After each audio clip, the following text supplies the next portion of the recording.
Okay, so now I want to talk about Iran.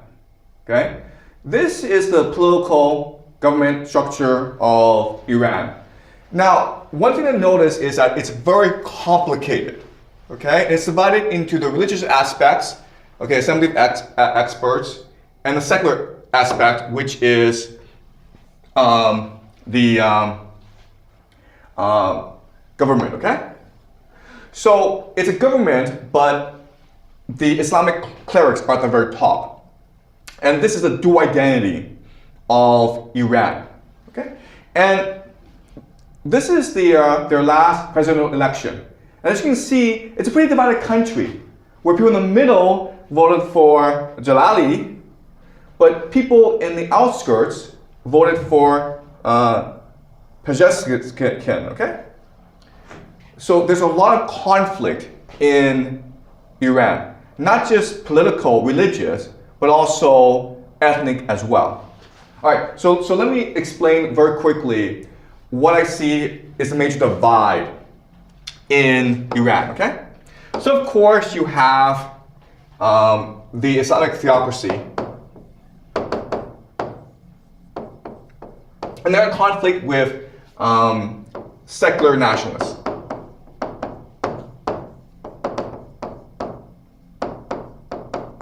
And now of course there's ethnic groups as well. I don't really think the ethnic groups matter that much, okay? What really matters is a conflict between the secular nationalists and the Islamic theocracy. Right? So basically the rural-urban divide. People who are well-educated and want to see Iran as a secular state that promotes democracy and progress in science versus these religious individuals, okay? Now, what happens is that in a war, you become more extreme. So what will happen is that the Islamic theocracy will transition into Shia eschatology or martyrdom, okay? Where they think that this war is about having the 12th Imam, Mahdi, who is basically the Messiah, return to lead them to war against the great Satan, which is Israel and the United States, okay? So over time, the Islamists will become much more radical. This will force the secular nationalists to also become much more radical as well. So they will become Persian Exceptionalists, okay? And what this means is that Persian Exceptionalism, which just means that Persia is the greatest civilization in human history, and therefore it is worth dying for. It is worth fighting for. The survival of the Persian civilization is much more important than the survival of the Iranian state. Okay? So the great question for the Iranians is, are they able to reconcile the differences between these two strands of the culture? Or will this lead to civil war in Iran? Okay? We are seeing civil war in Israel. We're seeing civil war in America. Iran cannot afford to fight a civil war at this time because they're being bombarded by two very powerful nations, the Israel and America, okay? But unfortunately, the law of proximity teaches us that people are much more interested in their own internal conflict than the outside global conflict, okay? And so this understanding now gives us, helps us answer the three big questions of today, right? How are these leaders getting killed? Why are they getting killed? And what will this mean for the rest of the world, okay? And so the first two questions, how are they getting killed? Why are they getting killed? They're getting killed because of these civil conflicts within these nations, okay? These different factions are providing intelligence to their enemies in order to limit their internal enemies, right? That's, again, I don't have evidence, but I think according to game theory, that's the best explanation for how these leaders are getting killed. Because again, it's not that easy as a foreign nation to identify the location precisely of that leader, okay?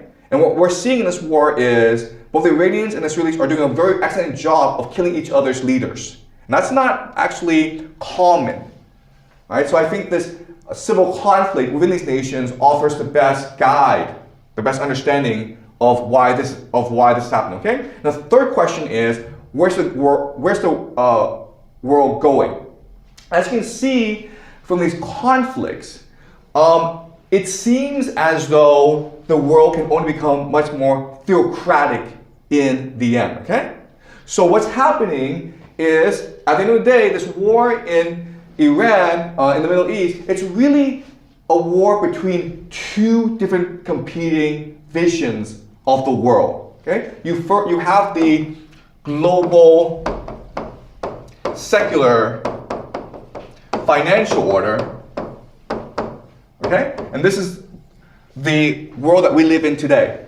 And they're fighting against a nationalist theocracy, theocratic order. All right? So this is what we can expect over the next 5 to 10 years, where Iran becomes much more theocratic and extreme and nationalistic.